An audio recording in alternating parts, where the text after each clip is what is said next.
Assalamualaikum warahmatullahi wabarakatuh.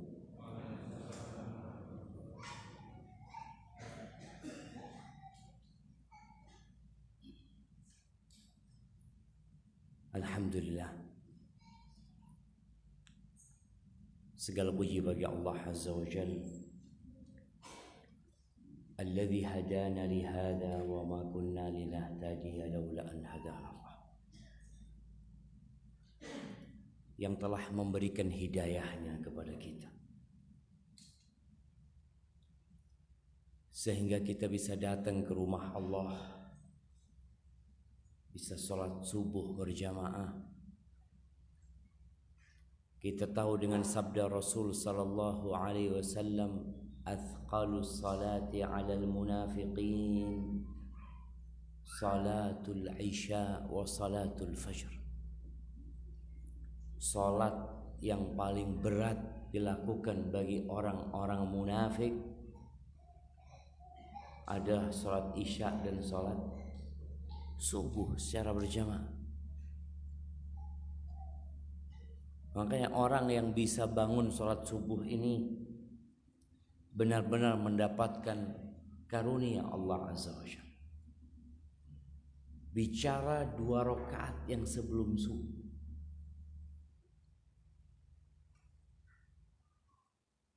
itu kata Nabi sallallahu alaihi wasallam, khairun minad dunya wa ma fiha. Masya Allah, Ustaz suruh geser-geseran aja.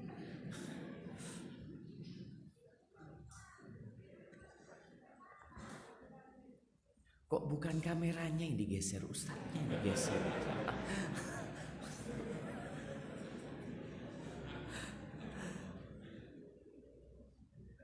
Baik, sampai mana kita jemaah? 2 rakaat. Nah, bisa bayangin jemaah, orang itu berangkat ke pasar sebelum subuh, bahkan jam 3, jam 2 pasar itu kadang-kala sudah ramai jemaah. Dapat berapa sih mereka fulus? Anggap dapat 10 juta. Pagi hari itu mereka dapat 10 juta. Sampai pulang dapat 10 juta itu keuntungan. Mungkin dia akan berbangga, akan gembira. Padahal 2 rakaat sebelum subuh itu lebih baik daripada gersik dan isi. Bukan cuma itu, dunia dan isi. Maka kita harus benar-benar bersyukur kepada Allah atas nikmat hidayah yang diberikan. Allahumma salli wa sallim wa zid wa barik wa an'im ala abdika wa rasulika nabiyyina Muhammadin wa ala alihi wa ashabihi ajma'in. Ya Allah, semoga salawat dan salam, berkah dan nikmat senantiasa Engkau curahkan untuk hamba kekasih-Mu, untuk baginda Nabi kita Muhammad alaihi salatu wassalam, untuk keluarga beliau, untuk istri-istri beliau, untuk putra-putri beliau, dan untuk seluruh sahabat Nabi. Semoga Allah meridhai kita bersama mereka. Amma ba'd, subhanallah, kembali kita berjumpa di Musalla Al-Burhan. Masya Allah jemaah, semoga Allah memberkahi yang membangun musalla ini, menjaga keluarganya dan diterima amalannya. Dan semoga orang-orang yang ikut memakmurkannya mendapatkan bagian pahala. Karena kita tahu pahala membangun masjid, membangun rumah Allah. Man bana lillahi masjidan banallahu lahu baitan fil jannah. Barang siapa yang membangunkan untuk Allah masjid, baik musalla atau masjid jami', maka Allah akan membangunkan baginya rumah di surga Allah Azza wa Jalla. Walau ka mafhasi qata', dalam riwayat lain disebutkan walaupun dia hanya membangun seperti sarangnya burung dara pasir, tempat sujud doang mungkin bagian dia, itu pun dia akan mendapatkan balasan dari Allah Azza wa Jalla. Ahibati fillah. Masya Allah. Jazakallah khair. Terus terang waktu ana duduk di sini ana heran. Di Gresik kok ada ono banyu mana apa. Tapi ternyata terlambat.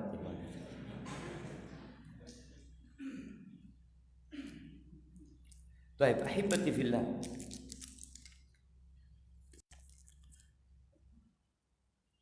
Bicara penjagaan Allah Azza wa Jalla. Orang itu selalu berusaha untuk hidup safety. Kenapa antum pakai masker semua? Usah COVID. Iya, betul. Kita pakai masker itu salah satunya untuk menjaga diri dari Omikron. Nggak tahu nanti datang apa lagi ya maaf. Kenapa orang pakai helm? Karena untuk jaga diri gitu. Kenapa kita melihat mobil-mobil yang safety itu mahal? Ada airbag di sini, airbag di sini. Karena manusia itu takut, jemaah. Rasa takut inilah yang kemudian mengantarkan manusia membuat alarm di mobil, di motor, karena dia takut. Nanti apa kalau anak sholat, assalamualaikum, assalamualaikum, motornya hilang, lu di motornya, dia kan takut gitu jemaah.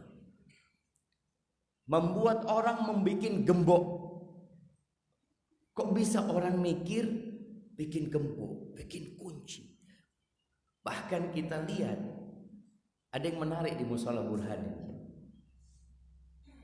Biasanya kotak amal itu pakai apa? Ya pakai kayu, pakai apa? Di sini pakai berangkas besi. Anak lihat, ini sopo seti ngangkut gitu mah. Belum tentu isinya lebih banyak daripada berangkasnya, harga berangkasnya itu mah. Tapi semua itu karena rasa takut manusia. Dia kepingin selamat gitu loh, kepingin terlindungi, subhanallah jemaah. Dan kita lihat muncul sekarang asuransi. Kapan muncul asuransi itu jemaah? Ketika rasa takut manusia semakin besar, kekhawatiran dia semakin besar.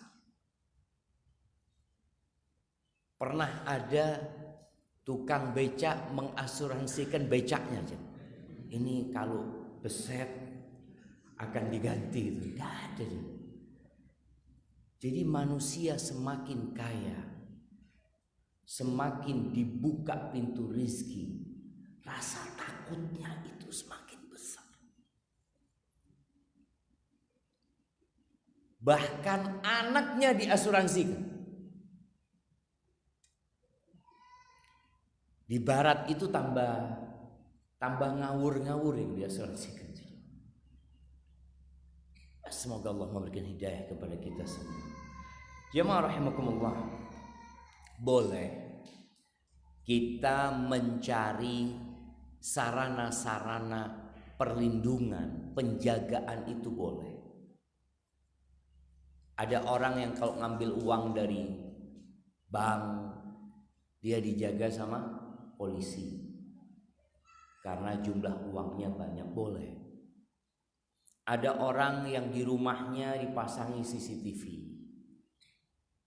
bikin pagar yang tinggi,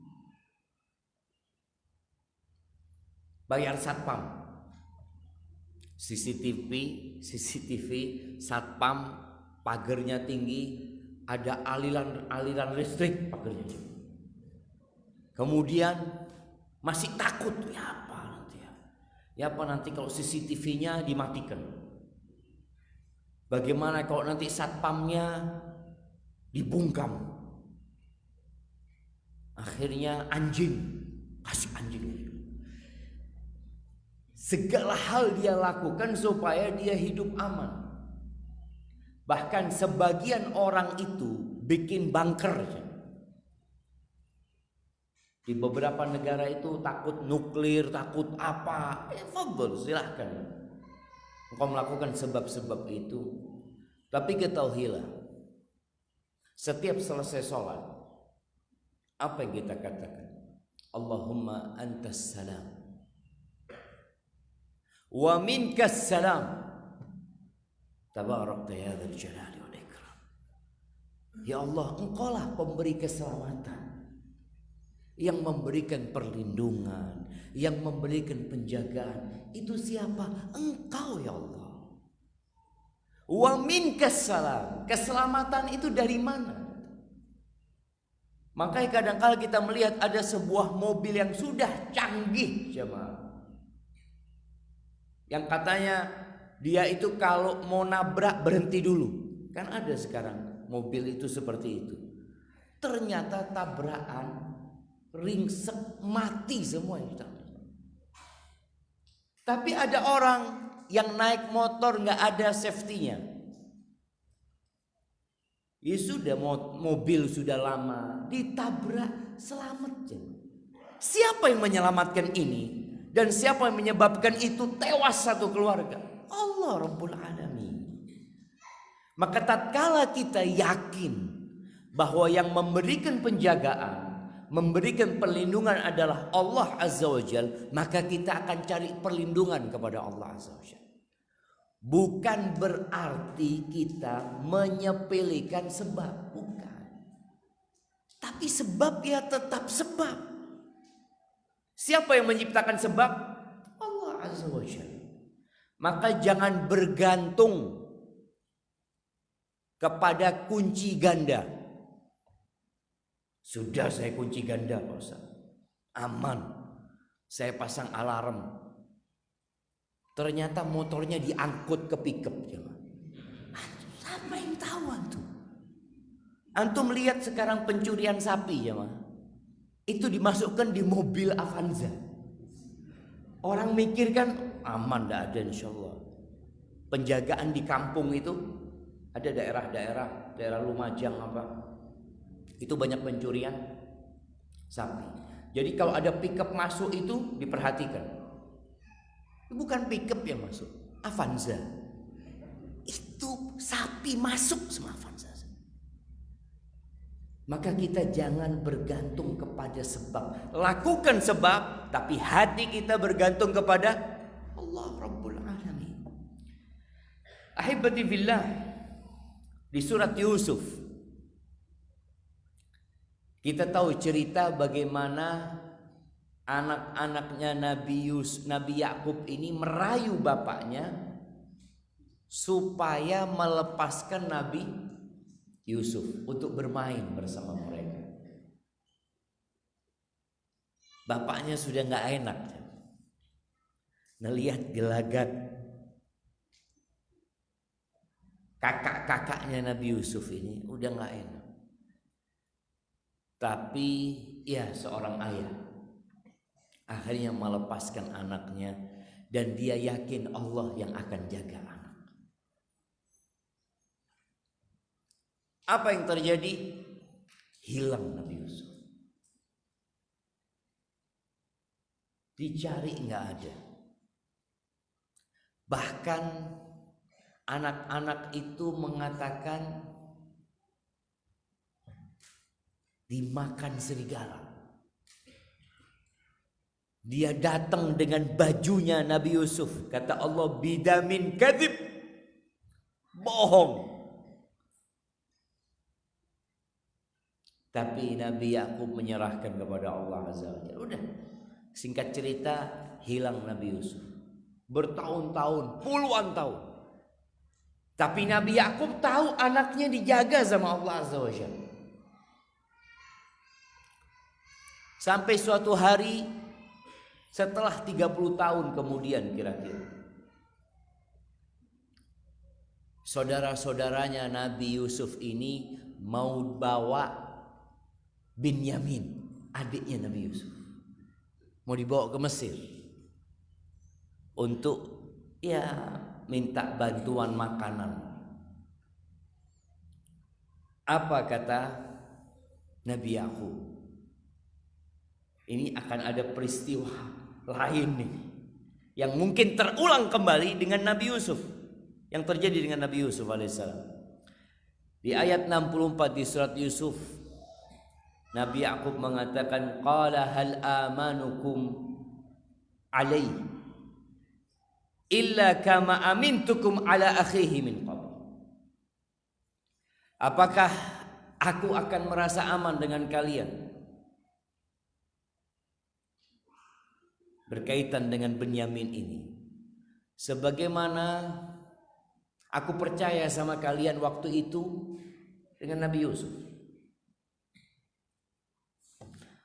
Tapi kata Nabi Yakub, walaupun di hatinya ada ketidaknyamanan dengan anak-anaknya, beliau mengatakan, fallahu khairun hafizan wa huwa arhamur rahim. Artinya Nabi Yakub lebih percaya sama Allah. Allah sebaik-baiknya penjaga dan dia arhamur rahimin. Bayangin jemaah, Nabi Yakub kehilangan anaknya Yusuf puluhan tahun, tetap dia mengatakan Allah itu arhamur rahimin. Sebagian kita kalau sudah susah hidupnya mulai berprasangka buruk sama Allah. Usahanya gagal, rezekinya sempit, padahal sholatnya soft pertama. Ya Allah, anak ini soft pertama terus ya Allah. Tapi kok kena Omikron. Yang soft terakhir gak kena Omikron ya Allah. Emangnya urusan kita siapa yang kena dan gak kena jemaah. Kadangkala muncul prasangka-prasangka buruk. Tapi Nabi Yakub alaihissalam, walaupun sudah kehilangan anaknya Yusuf, beliau tetap mengatakan fallahu khairun hafizan wa huwa arhamur rahimin. yakni Allah itu lebih penyayang daripada orang tua sama anaknya, daripada anak sama orang tuanya, daripada seluruh penduduk bumi ini. Terus apa kita nggak mau titip sama Allah? Kalau kita tahu Allah itu sebaik-baiknya penjaga. Ada tempat penjagaan anak. Sebagian orang kalau mau kerja, anaknya dititipkan di situ. Ada orang yang mau berangkat umroh, anaknya dititipkan kepada neneknya, kakeknya, atau siapalah. Dia kok percaya sama orang itu, tapi sama Allah kok kurang yakin nanti. Maka tolong sebab dijalankan, tapi hati kita bergantung kepada Allah Azza wa Jalla. Katakan fallahu khairun hafizan. Allah sebaik-baiknya penjaga. Wa huwa arhamur rahimin. Dan dia adalah yang paling pengasih di antara yang mengasihi. Terus bagaimana caranya kita untuk mendapatkan penjagaan Allah? Kalau kita mau penjagaan dari manusia, kita kan bisa bilang sama polisi, kita bisa panggil satpam. Tapi kalau Allah untuk menjaga kita gimana caranya? Ini yang akan kita kaji pada kesempatan kali ini. Rasulullah SAW pernah berpesan kepada sepupunya Abdullah bin Abbas radhiyallahu taala anhu. Apa kata Nabi kepada sepupunya ini? Ya gulam, wahai bocah, inni u'allimuka kalimat. Wahai bocah, aku akan mengajarkan kepadamu beberapa kalimat, beberapa kata. Ucapan ini membuat seorang jadi konsentrasi. Karena kadangkala kita ngomong sama orang itu nggak nyambung. Karena dia sibuk dengan handphonenya, atau dia sedang mikirkan ini itu. Lalu apa? Ada apa? Nabi SAW sebelum memberikan nasihat beliau memberikan muqaddimah. Maka kita kalau ngomong sama orang itu kadang-kala perlu muqaddimah untuk mempersiapkan hatinya dan akalnya. Kalau sudah siap baru dikasih tahu gitu. Jangan ngomong-ngomong orang belum siap untuk mendengarkan. Maka Nabi SAW mengatakan, ya gulam, wahai bocah, inni u'allimuka kalimat. Sesungguhnya aku akan mengajarkan kepadamu beberapa kalimat. Ketika hati sudah siap, Nabi mulai kalimat-kalimat ini. Yang pertama, ihfadillah yahfadka. Jagalah Allah, Allah akan menjagamu.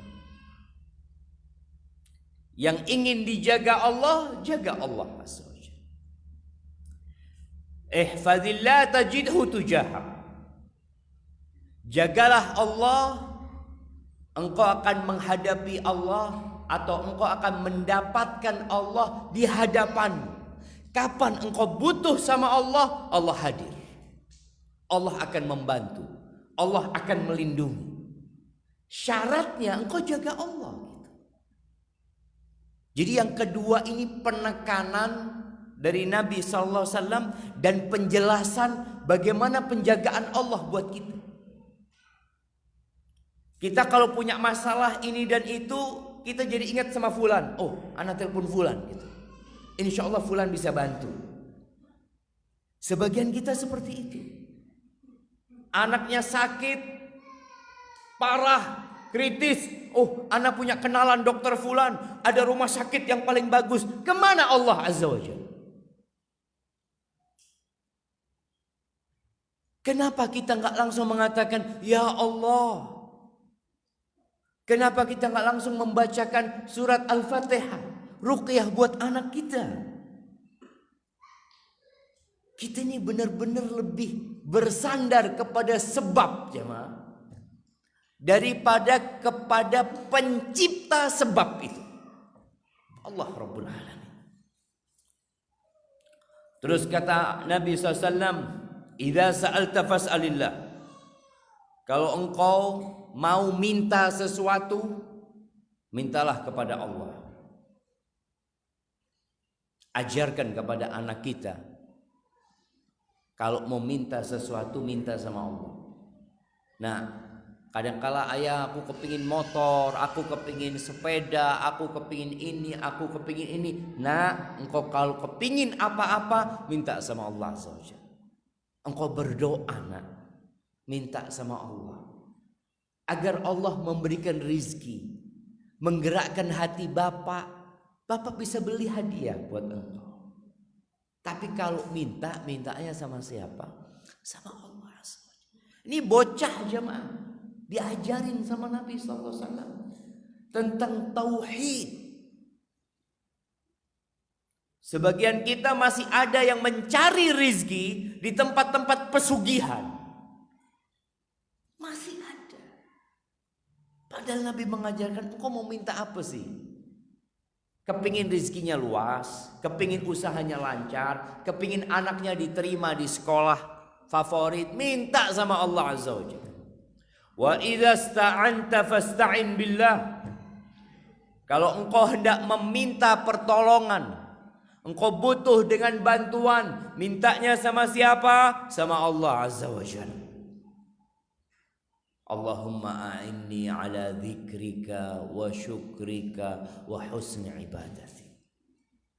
Setiap sholat kita mengatakan wa iyyaka nasta'in, dan hanya kepadamu kami meminta pertolongan ya Allah. Sudahkah kita menjalankan nasihat Nabi SAW? Atau ternyata kita lebih sering minta bantuan manusia daripada minta bantuan sama Allah Azza wa Jalla. Sampai kalau hendak memperbaiki sandal, Allah jemaah, anak kemarin betulkan sandalnya, anaknya pegawai di STDI, lepas sandalnya, sandal jepit itu jemaah. Anak ngomong, sini, ambil sandalnya. Anak masukin, Ternyata tidak mudah. Ana jadi ingat untuk minta tolong sama Allah dalam hal yang remeh pun. Kata Nabi SAW, kalau Allah tidak memudahkan, gak akan mudah. Kita perlu minta tolong sama Allah Azza wa Jalla dalam hal-hal yang remeh. Motornya mogok, oh busi. Sudah, businya dibongkar, ndak urip jemaah. Kadang-kala lupa kita minta tolong sama Allah. Ketika buka busi, baca bismillah. Ketika dibersihkan busi, ya Allah mudahkan urusan hamba ya Allah. Kita benar-benar minta tolong sama Allah. Idza sta'anta fasta'in billah. Lalu apa kata Nabi SAW? Menanamkan keimanan, menancapkan tauhid, keyakinan di diri hamba bahwa benar-benar la ilaha illallah. Nabi alaihi salatu wasallam mengatakan wa'lam anna al-ummata law ijtama'at ala an yanfa'uka bi syai' lam yanfa'uk illa bi syai'in qad katabahu Allah lah. Ketahuilah, andai kata seluruh penduduk bumi ini, bukan cuma penduduk Gresik, kita tanamkan kepada diri anak kita, nak, kadangkala anak kita ini punya masalah di sekolah, ada yang punya masalah di tempat kerja, ada yang hasut, ada yang gak suka sama dia. Sampaikan kepada, nah, kalau seluruh orang-orang di perusahaan itu, kalau seluruh penduduk negeri Gresik ini atau penduduk bumi ini semuanya hendak memberikan manfaat kepadamu, mereka gak akan bisa. Tidak akan bisa memberikan manfaat. Kecuali kalau Allah memberikan izin. Allah itu semua sebab. Kalau seluruh orang ingin engkau diterima kerja di tempat ini, tapi Allah mengatakan tidak, engkau gak akan diterima. Keputusan itu bukan di fulan. Oh, ini apa katanya bos. Kalau manajer mengatakan iya, iya sudah. Haji. Sebagian orang sampai mengatakan gitu. Urusannya sama fulan. Fulan oke, jadi oke semua. Mana tauhidmu? Bisa jadi fulan mati sekarang yang mengambil keputusan.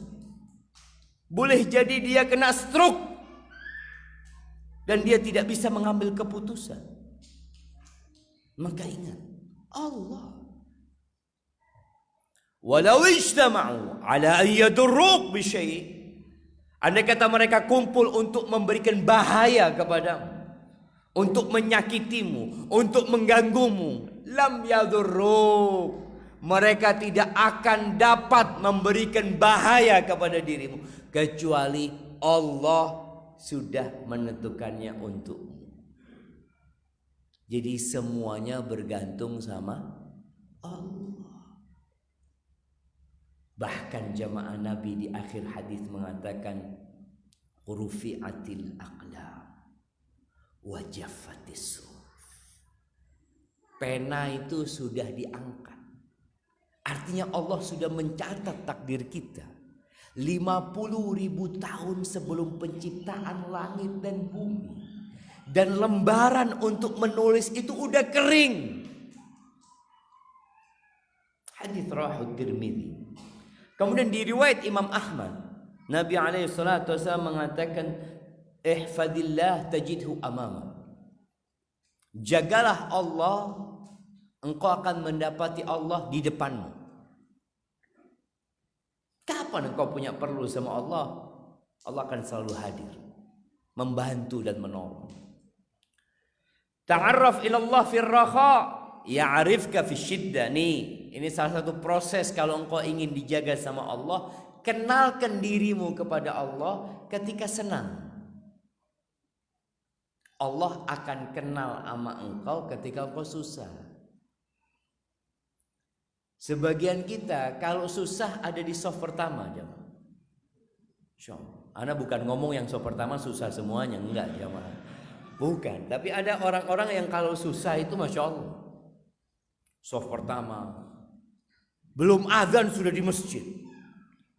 Mana takmir masjidnya kok belum dibuka? Itu Masya Allah. Ini kok bisa datang orang ini? Kadang-kala punya masalah. Alarm biasa bangun azan subuh, karena punya masalah jam 3 bunyi alarm. Karena dia punya hajat. Masya Allah. Baca Quran, puasa Senin Kemis, bahkan Daud puasanya. Kenapa? Punya masalah. Nggak apa-apa. Tapi kata Nabi SAW, engkau kalau ingin dekat sama Allah, kenalkan dirimu ketika engkau lagi seneng. Nanti ketika engkau susah, Allah langsung kenal sama engkau. Kita kan kadang-kala baru mengenalkan diri sama Allah ketika susah. Ketika seneng soft terakhir.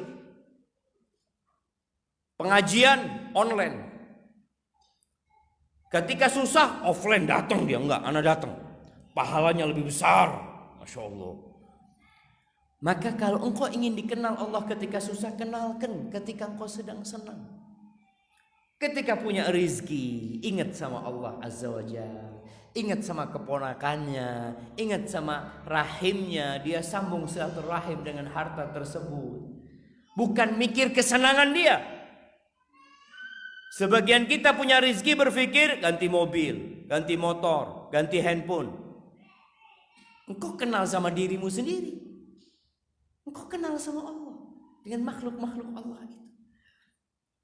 Ketika sehat, kenal sama Allah Azza wa Jalla. Allah akan kenal ketika kita susah. Wa'lam annama akhta'aka lam yakun liyusib. Ketahuilah apa yang meleset darimu itu memang sudah ketetapan Allah, tidak akan menimpamu. Makanya jemaah, kadang-kala kita lihat ada orang tabrakan di lampu merah. Yang kanan ketabrak, yang kiri selamat jemaah. Apa kata orang? Opo amalanmu? Kok selamat awakmu gitu?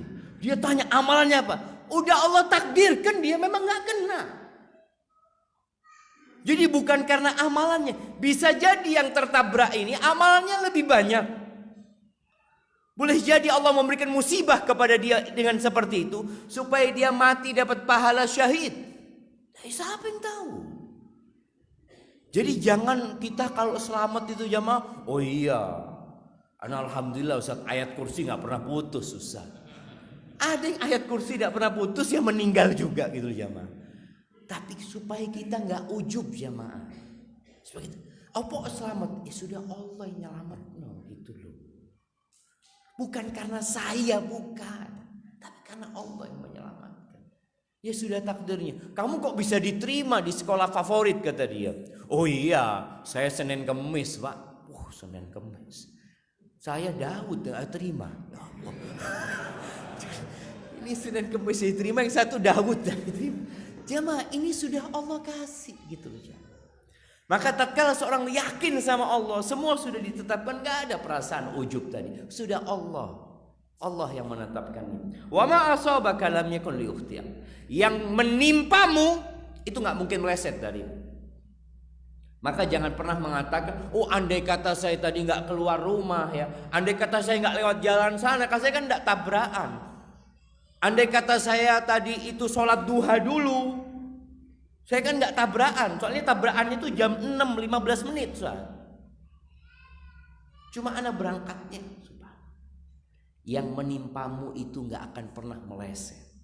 Makanya kalau kena musibah, katakan qadarullah wa masya'afa'al. Udah, itu udah takdir Allah.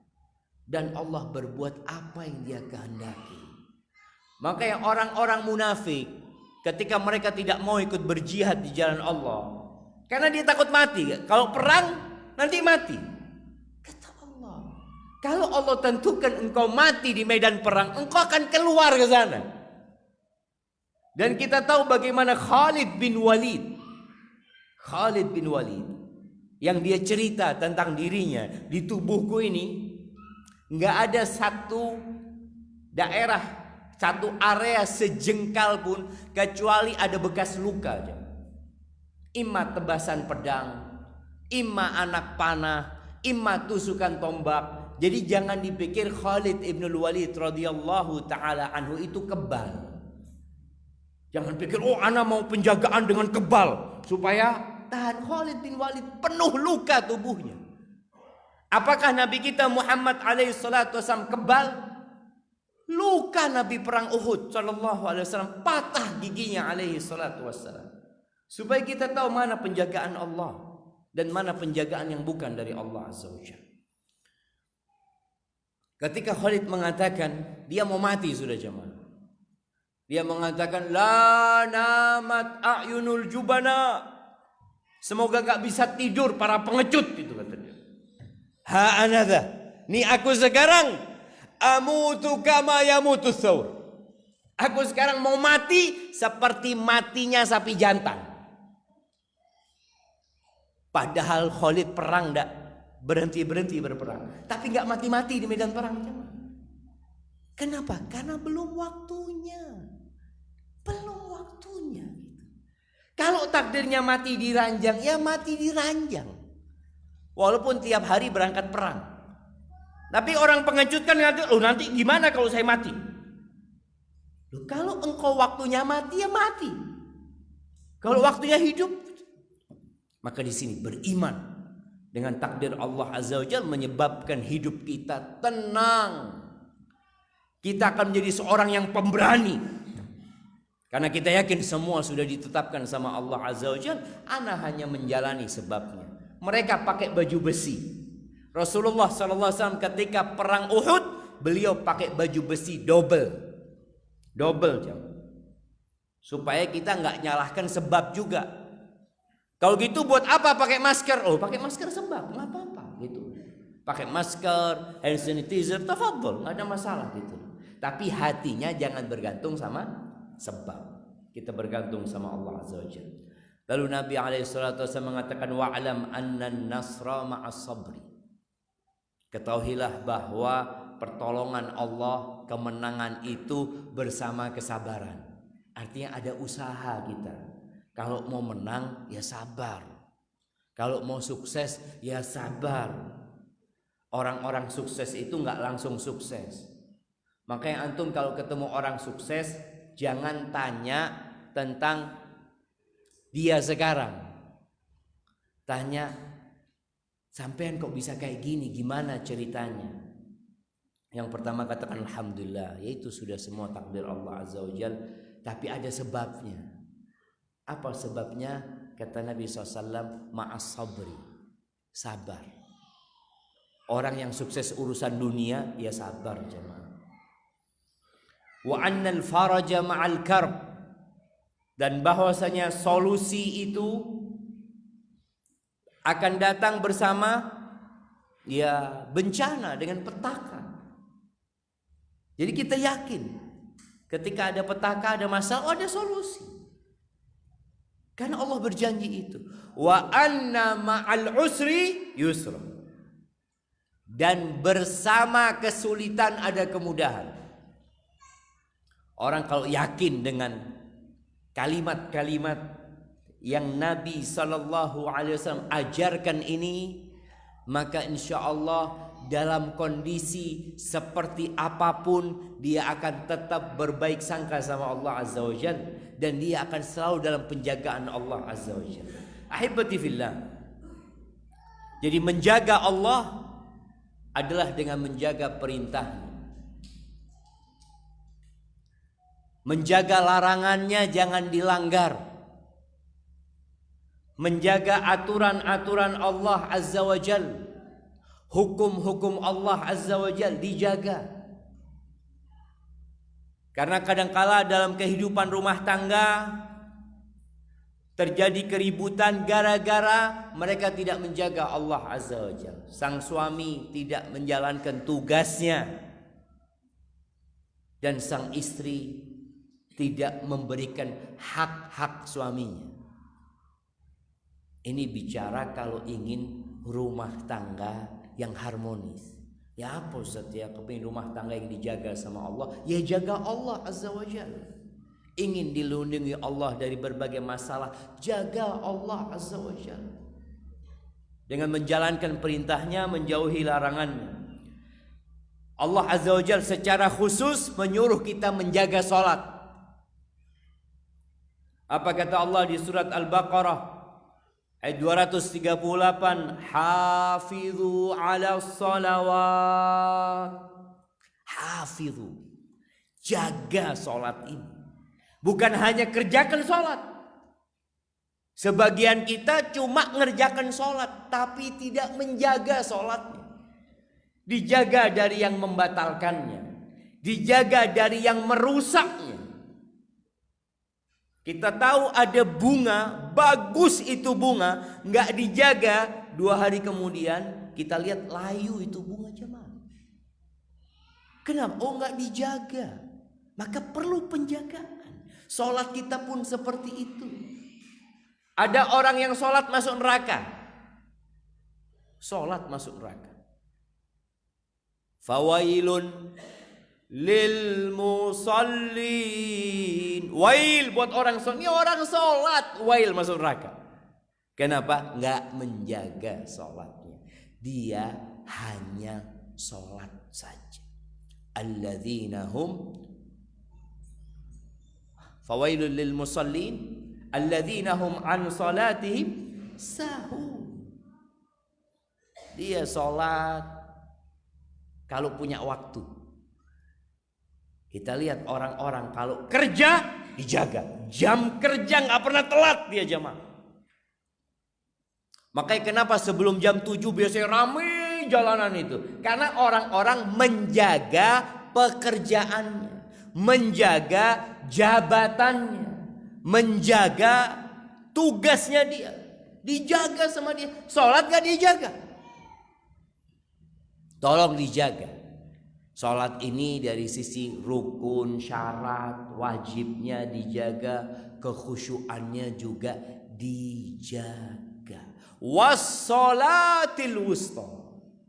Ternyata ada sholat khusus yang lebih harus dijaga. Sholat apa? Sholat wusta itu jamaah. Nah, sholat asar. Baik, fadhal. Ada pendapat lain? Salat subuh, masya Allah. Fadhal, anak kasih antum hadir. Ya, salat subuh, salat asar. Ada 2 pendapat para ulama, tapi yang lebih kuat salat asar. Coba antum bayangin. Ternyata salat asar ini walaupun di siang hari, tapi godaannya besar ternyata. Orang itu pulang kerja kapan? Ya asar. Makanya orang kadangkala nantilah sholat di rumah. Padahal seharusnya kalau bisa dia sebelum sampai rumah dia sudah sholat asar. Banyak orang yang kalau mau sholat asar di beberapa daerah itu azan asarnya ditunda. Iya. Di mana? Di daerah biasanya pertanian ya atau apa sih itu, mereka karena masih kerja, nanti ojo asar disit lah. Si kerjaan dulu selesaikan. Ini godaannya besar. Sebagian pekerjaan, beberapa kali ketemu pekerja, anak ngomong, "Mas, mau kemana? Sholat dulu asar tadi." Ustaz, bajunya kotor, Ustaz. Ini itu nantilah pulang ke rumah. Ini perlu penjagaan khusus sholat asar. Tolong dijaga. Kalau mau dijaga sama Allah Azza wa Jalla. Tapi hidup ini kan bebas ya ma.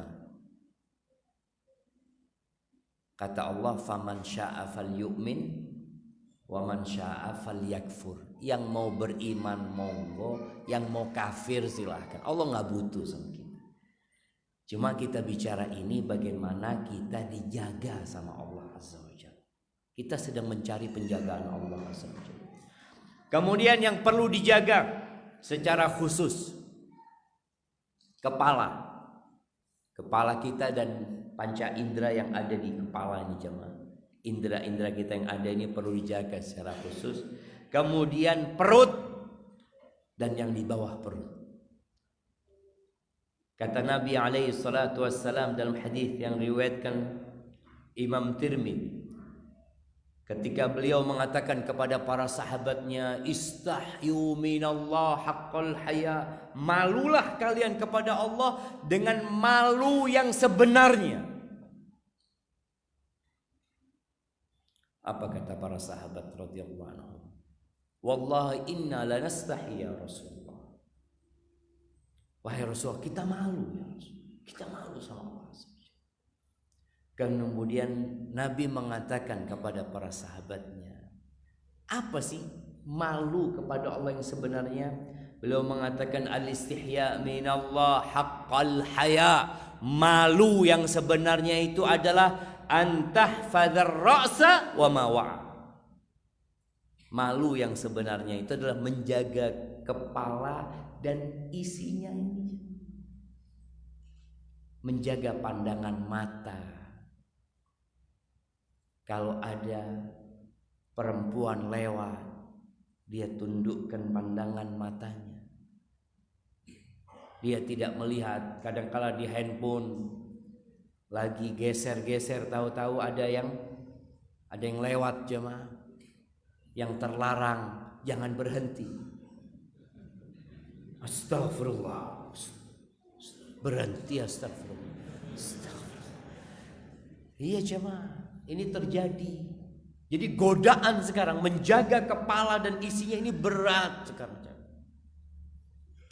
Kita berada di masa fitnah, yang fitnah itu ada sama kita. Ada di kantong kita. Ada di mobil kita. Ada di kamar kita. Di mana-mana. Makanya kadang-kala perempuan nonton hal-hal yang tidak boleh ditonton. Drakor. Ya Allah jemaah. Kalau emak-emak mungkin enggak. Biasanya anaknya emak-emak. Ya, ini kita perlu jaga. Kalau ingin dijaga sama Allah, jaga kepala ini. Jangan melihat kecuali yang diridhain Allah Azza wa Jalla. Jangan mendengar kecuali yang diperbolehkan sama Allah Azza wa Jalla. Jangan merasakan kecuali yang diperbolehkan oleh Allah Azza wa Jalla.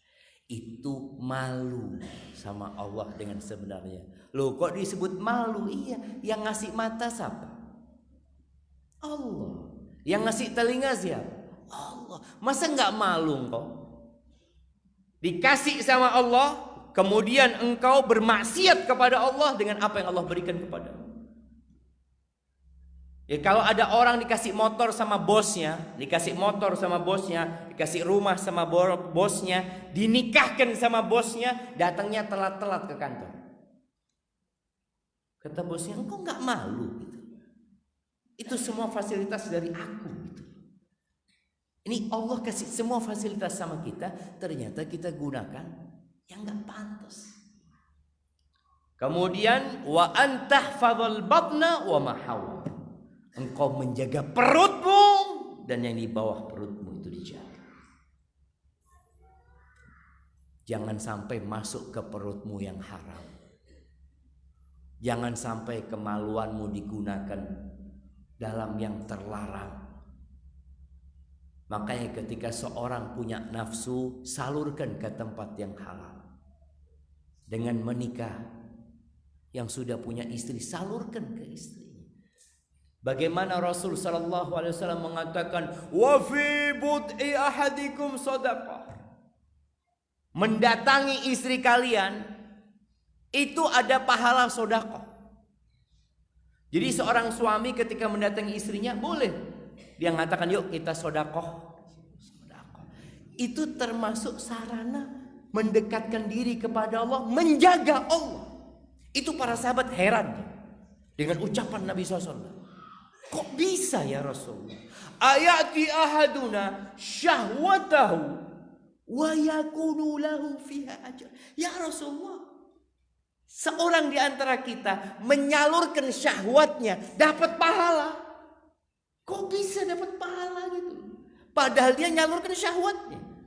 Artinya dia melakukan itu karena syahwat, karena nafsu. Dapat pahala.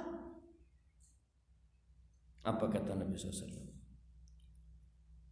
Ara'aitu law wada'aha fi haram akana alaihi wizr. Menurut kalian gimana kalau dia salurkan syahwatnya di tempat yang haram? Dapat dosa enggak dia? Ya dapat dosa ya Rasulullah. Begitu pula ketika dia salurkan di tempat yang halal, ya dapat pahala gitu. Maka ini termasuk menjaga. Tolong dijaga. Nggak ada alasan buat seorang laki-laki berzina, nggak ada alasan. Saat fitnah ini dan itu, Allah memberikan jalan yang halal. Engkau melakukan yang haram. Maka Allah sebutkan di antara sifat orang-orang beriman, walladzina hum li furujihim hafizun. Mereka adalah orang-orang yang menjaga kemaluan mereka. Jemaah, ini sampai jam berapa? Karena saya tidak ngelihat jam di sana itu biasanya musola itu ada jamnya gitu jemaah. Jadi jamaahnya ngelihat jam ini. Nah, mana? Berapa menit lagi? 15 menit. Materi 15 menit lagi. Oh ya, alhamdulillah jemaah. Ana izin minum dulu jemaah.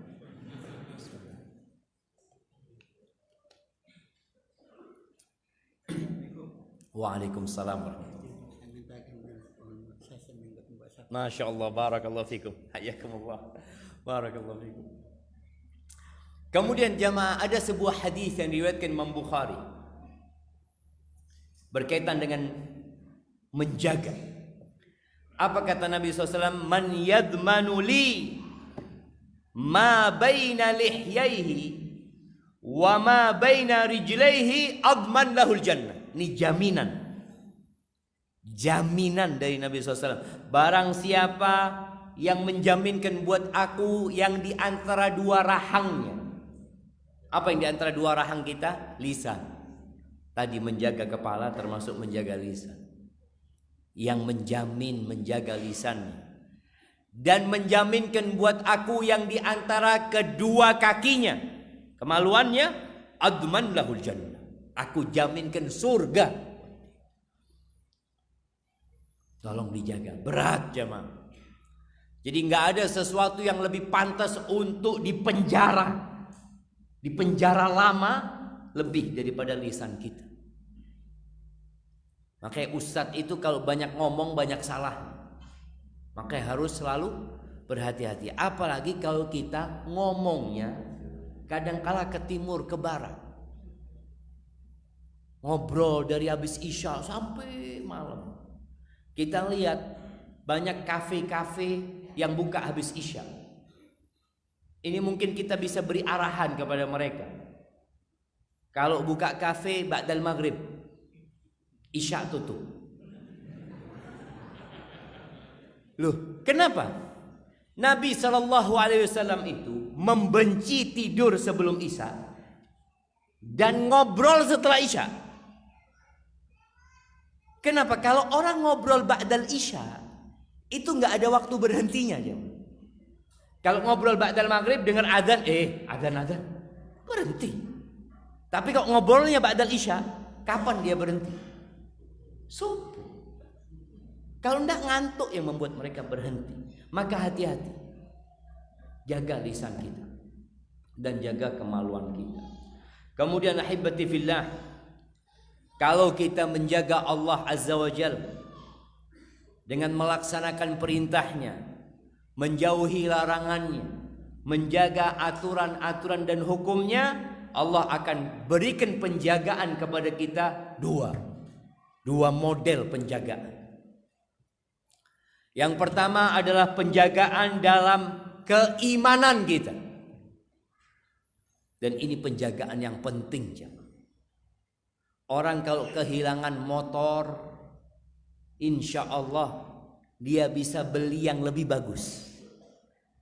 Berapa banyak kita lihat kawan kita kehilangan handphone, tahu-tahu dia beli handphone yang lebih bagus. Tapi kalau orang itu kehilangan iman, habis.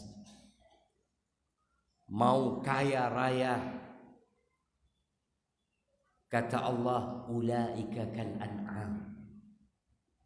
Mereka seperti binatang.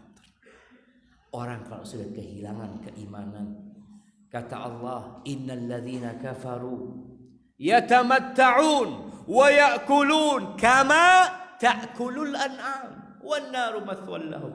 Orang-orang kafir itu bersenang-senang hidupnya, mereka berwisata kuliner, makan seperti makannya binatang ternak, dan neraka tempat mereka.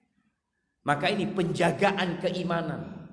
Bagaimana seorang itu jadi istiqomah, bagaimana seorang itu diselamatkan dari perbuatan kemaksiatan. Niat berbuat dosa, ingin bermaksiat tapi dijaga sama Allah, nggak jadi kita berbuat kemaksiatan.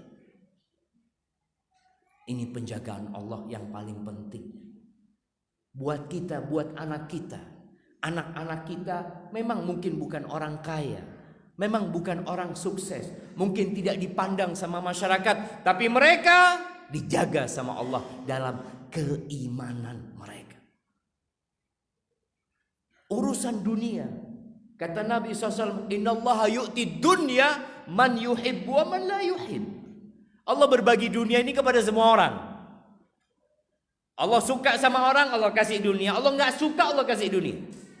Wala yu'til iman illa man yuhib. Tapi Allah tidak berbagi keimanan kecuali kepada orang yang Allah cintai.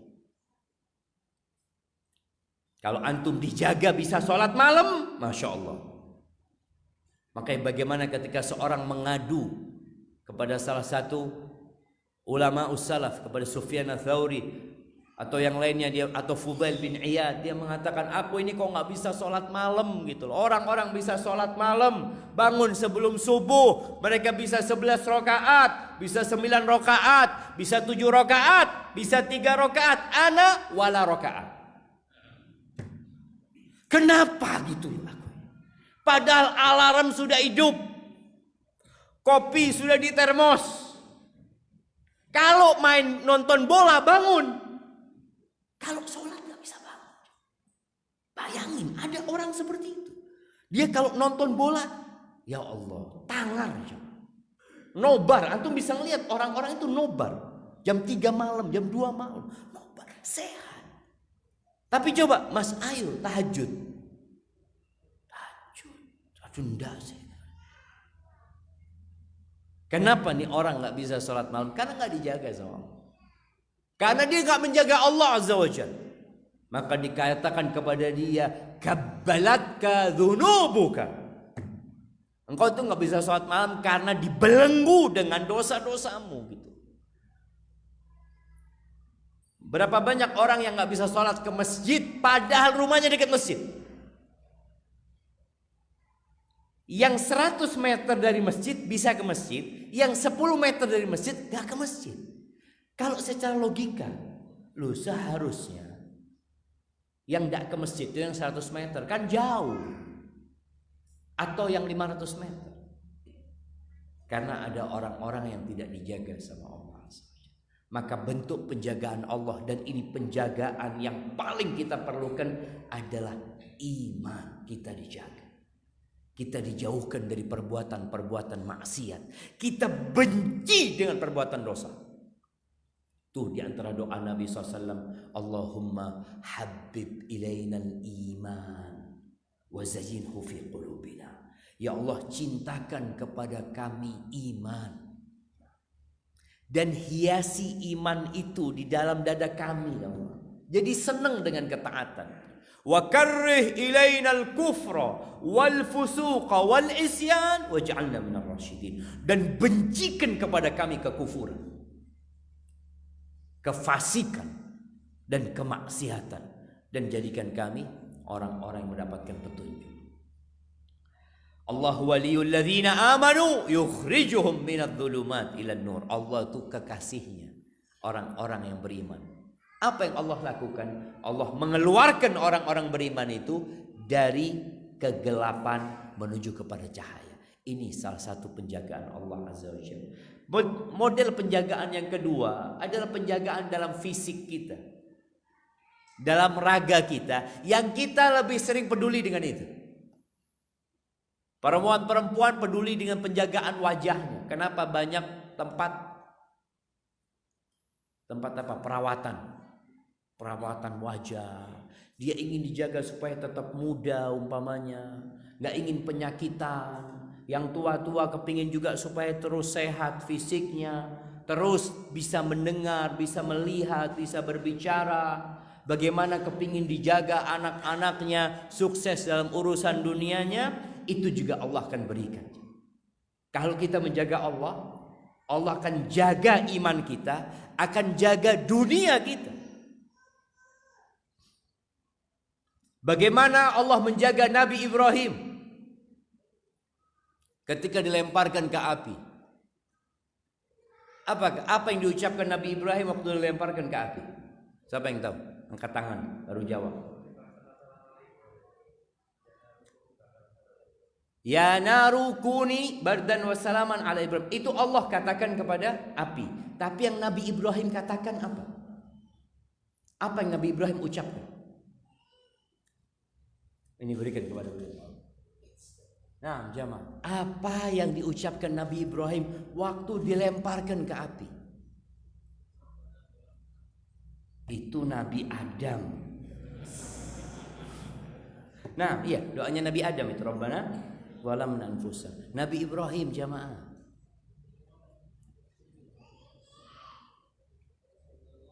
Masya Allah, barakallahu fikum. Hasbunallah wa ni'mal wakil.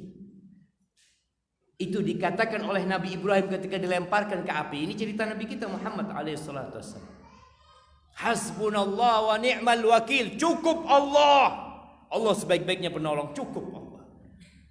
Apa yang terjadi? Sesuatu yang tidak masuk akal. Kalau secara logika orang akan menunggu mungkin ada angin yang mematikan api tersebut. Mungkin akan ada salju yang turun, ada hujan yang turun. Allah mengatakan seperti tadi yang disebutkan, ya nar kuni bardan wa salaman ala Ibrahim. Wahai api, jadilah engkau dingin dan keselamatan buat Nabi Ibrahim. Anak ke Lumajang, jemaah. Itu ada daerah yang disapu sama pasir.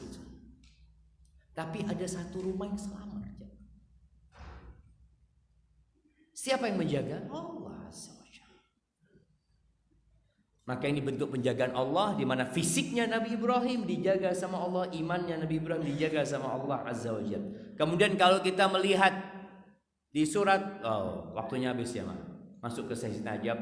Satu lagi nih, sebelum kita masuk ke sesi tanya jawab, di surat Al-Kahfi cerita bagaimana seorang anak, iya. Ada 3 cerita. Ada perahu yang dilobangin, ada seorang bocah yang dibunuh, kemudian ada bangunan yang diperbaiki. Kalau kita lihat 3-tiganya itu adalah salah satu bentuk penjagaan Allah. Allah kirimkan Nabi Musa sama Khidir. Bagaimana yang ini kapalnya dilobangin, itu penjagaan loh jemaah. Bagaimana yang ini dimatikan? Mungkin orang tua ngeliat, Allah anakku kok mati. Padahal itu penjagaan Allah. Dengan matinya anakmu, engkau gak jadi kafir. Yang satu, bagaimana bangunan itu diperbaiki? Ternyata punya anak yatim. 2 anak yatim di kota. Kenapa kok sampai Allah kirim Nabi Musa dan Khidir memperbaiki bangunan 2 anak yatim? Apa penyebabnya? Anak kasih hadiah. Masya Allah. Bapaknya namanya Soleh. Barakallahu fikum. Naam. Kata Allah, wa kana abuhuma salihan. Bapaknya orang soleh. Jadi antum kalau mau dijaga anak-anaknya, jadilah orang soleh. Insya Allah anaknya dijaga sama Allah. Baik, kita masuk ke sesi tanya jawab. Bismillah. Ana melihat tidak ada pertanyaan yang sampai ke meja ana. Tafadhol jamaah. Para jemaah yang mau bertanya. Ya, sebelah sini mungkin mic-nya bisa. Bismillah.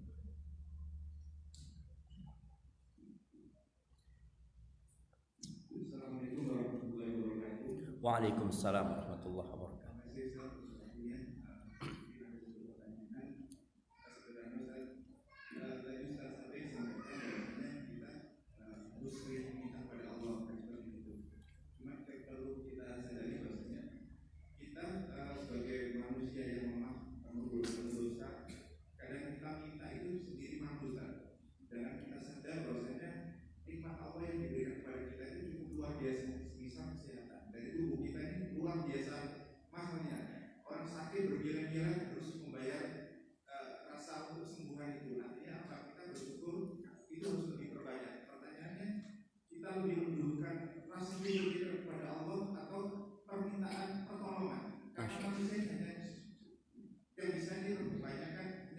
Minta terus ya.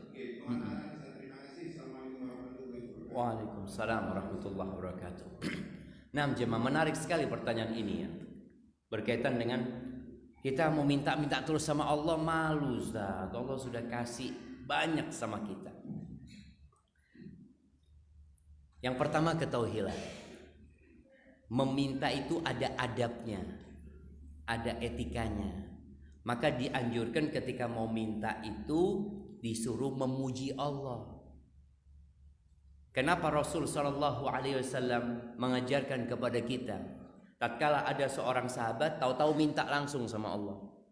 Kata Nabi SAW, amma hadza faqad istajal. Orang ini terburu-buru gitu loh. Kalau mau minta, puji Allah, sanjung Allah, agungkan Allah Azza wa Jalla. Tadi karena kan kita sudah dikasih banyak sama Allah. Engkau itu sudah dikasih banyak sama Allah. Kalau mau minta, ya puji Allah, makasih dulu sama Allah. Setelah itu baru minta. Disinilah adab yang perlu kita jaga. Di sholat Allah ajarkan kepada kita adab ini.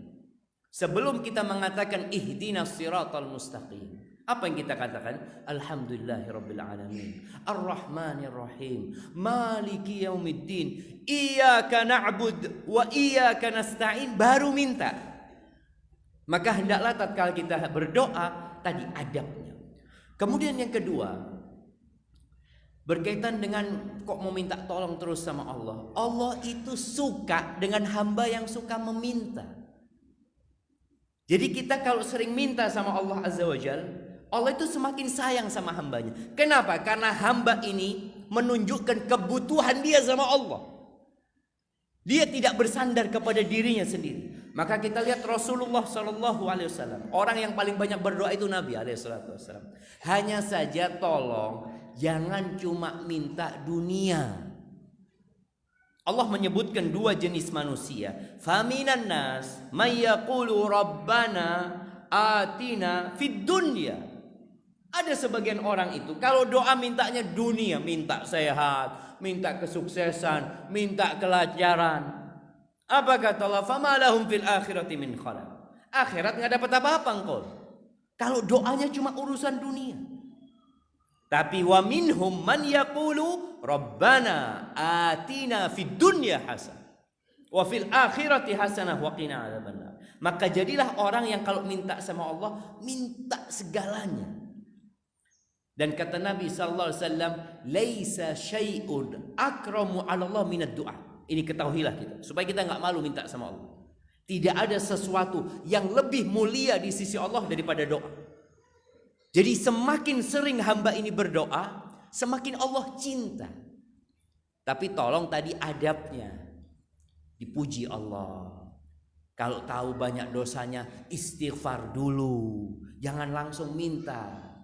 Dimulai kadang-kadang kalau kita lihat sholat istikharah, kan ini orang mau minta, disuruh sholat dulu.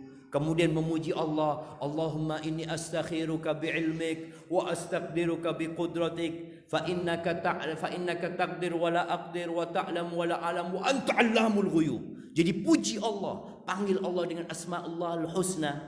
Nah, dengan cara itu doa kita itu pantas gitu loh, jangan. Jadi jangan malu. Antum kalau mau baca doa-doa Nabi alaihi salatu wasallam, ya Allah. Ketika Nabi di padang Arafah, Nabi SAW berdoa itu sejak selesai zuhur sampai matahari mau terbenam. Kita kalau lihat apa yang dibaca Nabi, kita 5 menit berdoa wis kesel ya. Apalagi ya, kayaknya sudah habis. Padahal masih banyak jemaah perlu kita minta. Tapi ana baca pertanyaan tertulis di sini.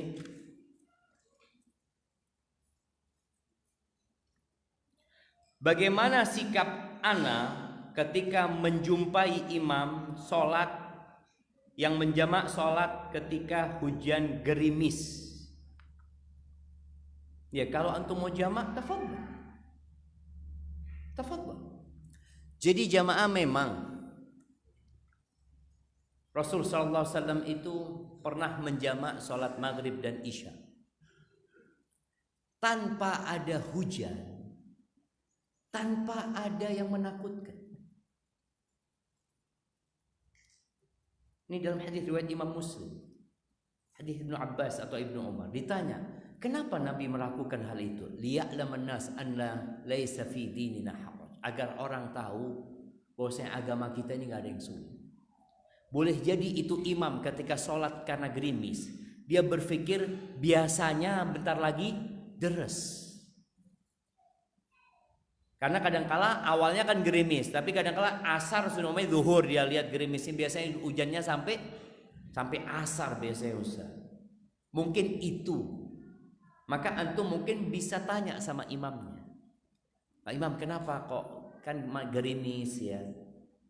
Kok dijamak sholatnya? Ingat jamak bukan dikosor ya. Jamak ini. Maka jamak itu diperbolehkan kalau ada hajat sebenarnya. Walaupun kalau kita lihat gerimis ya bukan termasuk hajat. Kalau hujan itu baru seperti itu. Nah mungkin ada hal-hal yang menyebabkan dia menjamak, bisa ditanyakan. Barakallahu fikum. Jika suami, anak kayaknya minum dulu ini jemaah.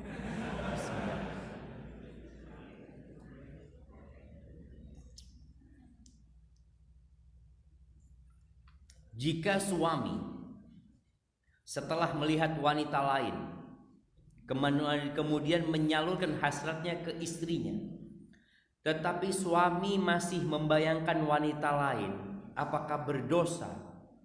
Iya, dosa. Kalau dia menghubungi istrinya tapi bayangan dia istrinya ini orang itu dosa. Begini jemaah, setan itu menggambarkan yang buruk baik, yang baik buruk. Ada sebuah cerita seorang penyair yang nggak baik. Wallahu a'lam dengan keabsahan cerita ini. Cerita ini disebutkan dalam kitab Al-Iqdul Farid ya, yang dia mengumpulkan cerita macam-macam. Tapi anak ingin ngambil ibrohnya. Dia ini mengancam seorang wanita. Kalau engkau tidak perkenankan aku merasakan dirimu, aku akan bikin syair yang mencelamu. Mau diviralkan orang ini. Dulu dengan syair. Akhirnya perempuan ini bingung. Iyalah kata dia. Akhirnya perempuan ini datang kepada istri penyair ini. Mengatakan kepada istri penyair ini, suamimu itu kayak gini. Kata istrinya, udah. Engkau katakan nanti malam suruh dia datang ke rumah. Ketika dia masuk ke rumahmu, suruh dia masuk, lampunya masih hidup. Kemudian ketika dia hendak berzina dengan engkau katakan, aku mematikan lampu. Aku nggak mau dalam kondisi pakai lampu. Padahal di kamar itu ada istrinya dia. Jadi ketika dia mau berzina, perempuan lain ini pergi karena mati lampu. Siapa yang dia zinai? Istrinya sendiri. Ketika selesai menyalurkan syahwatnya orang ini, dia puas, istrinya mencela suaminya. Dilaknat nih suaminya sama istrinya. Suaminya tahu ternyata istrinya sendiri jam. Dengan suaranya dia tahu istrinya sendiri. Apa kata suaminya? Maaf ya bagi haraman. Engkau kok enak kalau haram ya. Kalau halal kok nggak enak. Karena dia ketika berzina memikirkan perempuan lain. Semua perempuan ini sama. Maka kenapa Nabi SAW ketika menyuruh orang itu pulang menyalurkan syahwatnya kepada istrinya, di antara illahnya, alasannya, fa innal ladzi biha mithl ladzi biha, yang ada di perempuan itu sama dengan yang ada di istrinya, sama gitu. Cuma ketika orang menghayalkan orang lain, dia berdosa, walaupun yang dia hubungi adalah istrinya sendiri, karena dia melakukan yang haram. Dia pikir ini haram betul jemaah, padahal Allah halalkan. Mungkin ini pertanyaan terakhir jemaah. Nah, bagaimana yang dimaksud dengan tidur sesudah syuruk? Berapa lama yang diperbolehkan? Jazakallah. Iya, hibati fillah, sebenarnya nggak ada ya, nggak ada batasan setelah berapa lama. Hanya saja Nabi SAW itu kalau habis subuh, beliau itu nggak pulang sampai syuruk. Setelah syuruk beliau pulang. Maka tidurnya terserah. Boleh jadi memang kalau memang dia capek setelah itu dia tidur, atau dia tidurnya sebelum zuhur ya, atau tidurnya setelah zuhur. Jadi tergantung kondisi orang kapan dia bisa ya istirahat sebentar. Ini tentunya jamaah kalau kita lihat malam hari, Masya Allah udah habis pertanyaan. Di malam hari Nabi SAW itu tidur habis isya, kemudian sholat malam. Sebelum subuh beliau tidur lagi SAW. Jadi istirahat dari sholat malam itu sebelum subuh, supaya ketika subuh nggak ngantuk. Ada orang yang nyambung ya, sholat malam nyambung sampai subuh, dia nggak istirahat. Kadang-kala kecapean, ya nggak apa-apa sih sebenarnya. Tapi kalau dia bisa tidur sebelum subuh setelah sholat malam, itu akan membuat dia lebih nyaman ya. Rasulullah SAW ketika menyebutkan sholat yang paling baik itu sholatnya Nabi Dawud alaihissalam. Nabi Dawud itu bangun di 1/6 sebelum terakhir. Jadi kalau malam dibagi 1/6, beliau sholatnya itu di 5/6-nya yang terakhir. Terus di 6/6-nya itu beliau tidur. Jadi kan kalau bicara sepertiga malam itu dibagi 2, 1/3 buat sholat, 1/3 buat tidur gitu. Jadi itu membuat orang, kita lihat Nabi Dawud SAW kuat jemaah. Beliau itu puasanya sehari puasa, sehari puasa, fisiknya kuat. Jadi tetap ada sebab ya, ada usaha tadi supaya kita seger subuhnya, paginya kerja nyaman. Usahakan kalau sholat malam itu sebelum subuh istirahat, pas waktu azan bangun lagi untuk 2 rakaat sebelum subuh, lalu sholat subuh. Jadi yang tadi mau tidur setelah syuruk sebenarnya bebas, nggak apa-apa gitu loh, tapi jangan tidur setelah subuh langsung. Hadza wallahu a'lam bishawab. Itu yang dapat Anda sampaikan. Kurang lebihnya mohon maaf. Yang benar dari Allah, yang salah dari diri Anda pribadi. Allah dan Rasulnya terbebaskan dari kesalahan itu. Subhanakallahumma wa bihamdika asyhadu an la ilaha illa anta astaghfiruka wa atubu ilaik. Assalamualaikum warahmatullahi wabarakatuh.